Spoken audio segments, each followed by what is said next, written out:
I want to have a conversation with scientists to say it feels like you're throwing spaghetti at the wall and seeing what's going to stick. Let's retrieve as many eggs as possible. Let's fertilize as many as we possibly can. We will freeze them and we will implant 2, 3 at a time and go through as many rounds as possible. I don't think we have to do that. I think that is wrong, and I have an ethical problem with that, because now embryos are being destroyed. That potential of life is being eliminated. And so I think if we go into it knowing that we are going to create a potential for life, that we also have to go into it knowing that we can't destroy that life or that potential.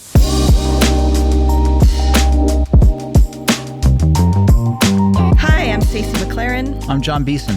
And this is God in the Gray, a place where we talk about spirituality, religion, culture, and all of the places that we find God in the gray areas. In case you didn't know, we are real people in Tucson, Arizona at New Life Bible Fellowship, and we would love to see you if you are in the area.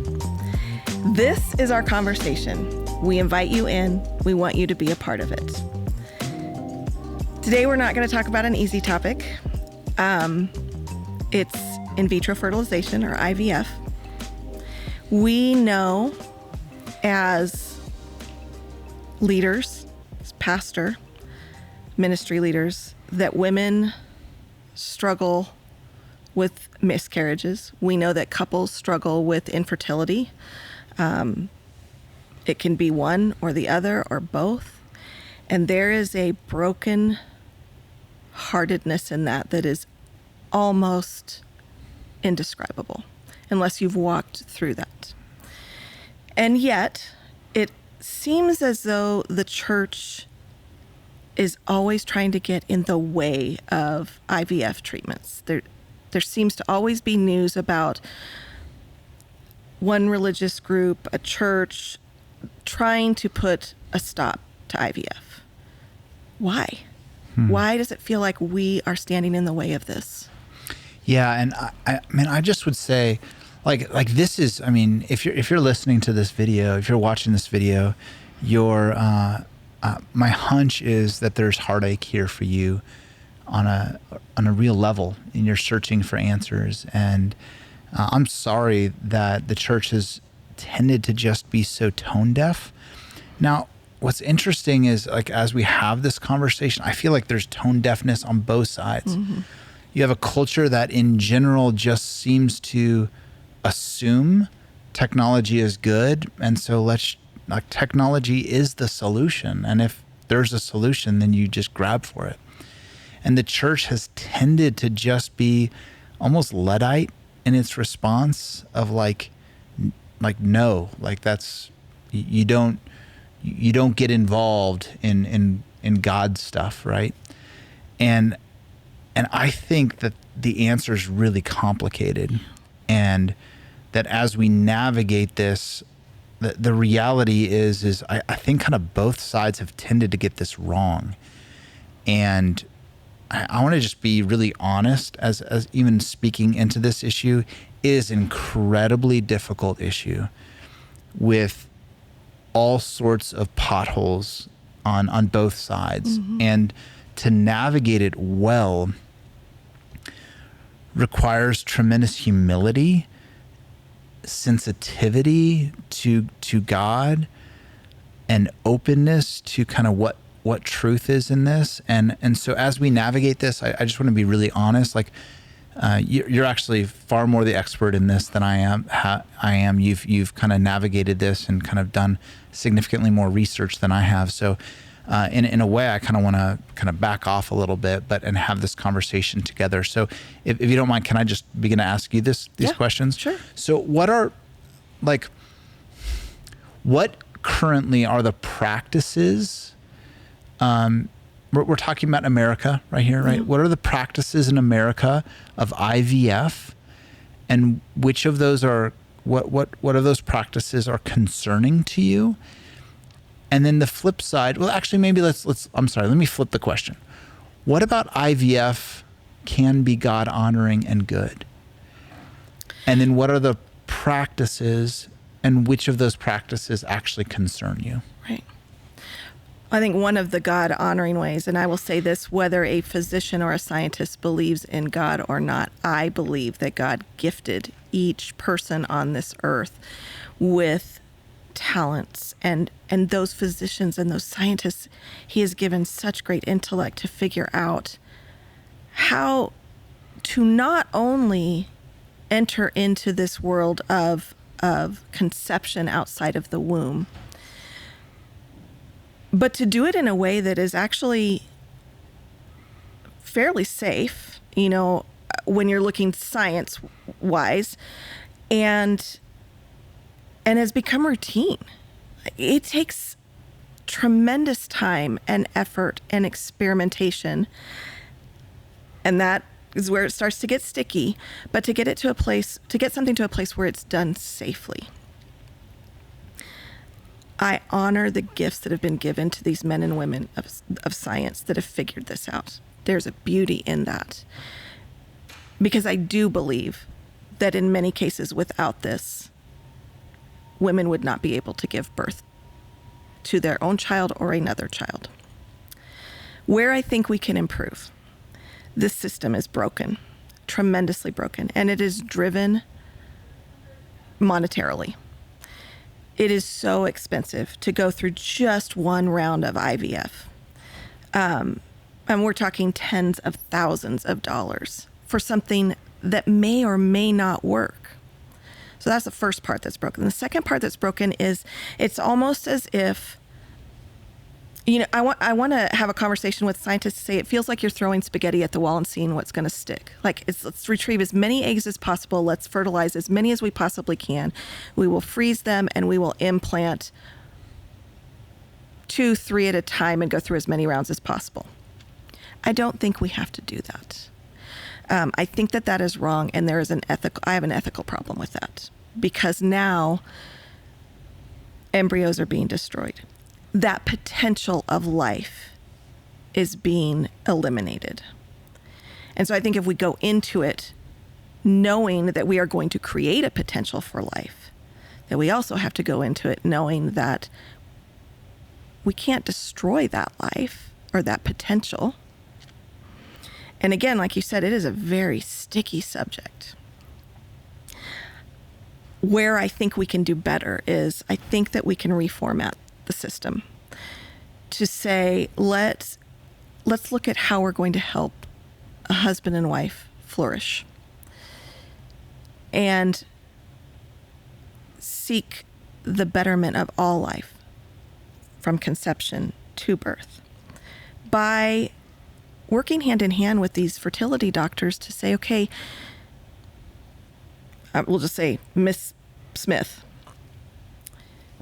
your uterus is inhospitable, or your hostility rate of how you're going to carry a baby is, rated at this level. I think the safe bet would be, let's get 4 eggs. Like we're gonna do the treatments. We're gonna extract 4 eggs, and we're going to fertilize them. And we're going to implant them. I don't think we should be fertilizing anything more than what we're intending to implant right away. And in that is a conversation of, you got to be willing to carry multiples. And you can't, the conversation has to be had, if you're willing to go this far, that selective reduction needs to be taken off the table for just the sake of reducing numbers. I think that there's a bigger conversation of health of mom, health of children, that's a different conversation. But I think we can do better that way. If we lower that cost and we lower those fertilization processes, we allow that couple to go back and do this again without bankrupting the system and without cutting short the possibility of life. Yeah. At the basis of what you're saying is a Christian ethic that elevates and honors human life in every stage and every form. That the life of a human being in that embryonic phase is of no less value than the life of a child or an adult. That every human being is an image bearer of God, and that ought to change the way that we reflect on these things. That these embryos are not commodities for us to dispense with. There's all sorts of language in IVF circles that really speaks, like, diminishes the humanity of these children. That ought to be just a pause. It doesn't mean necessarily that we have to opt out. There's but I think we have to. There has to be a level of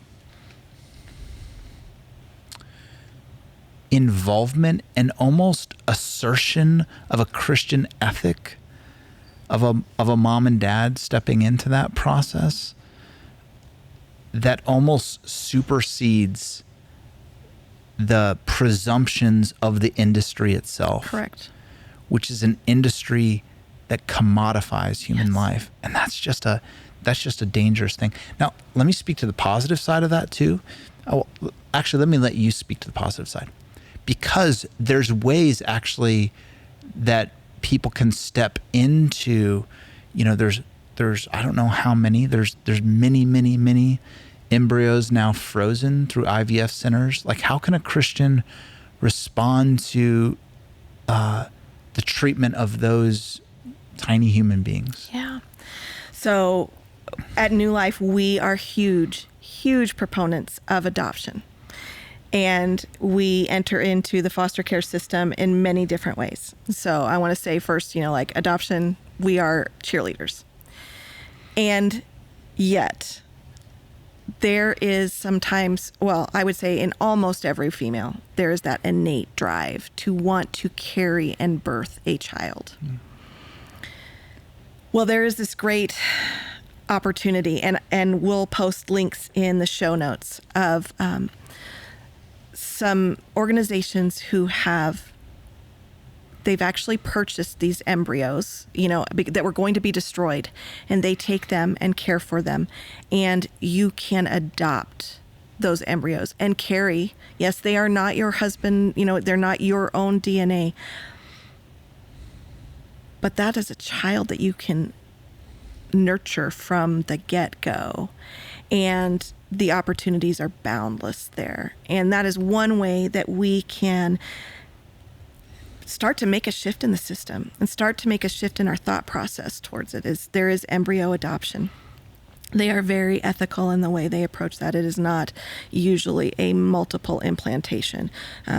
3 is the max, I believe.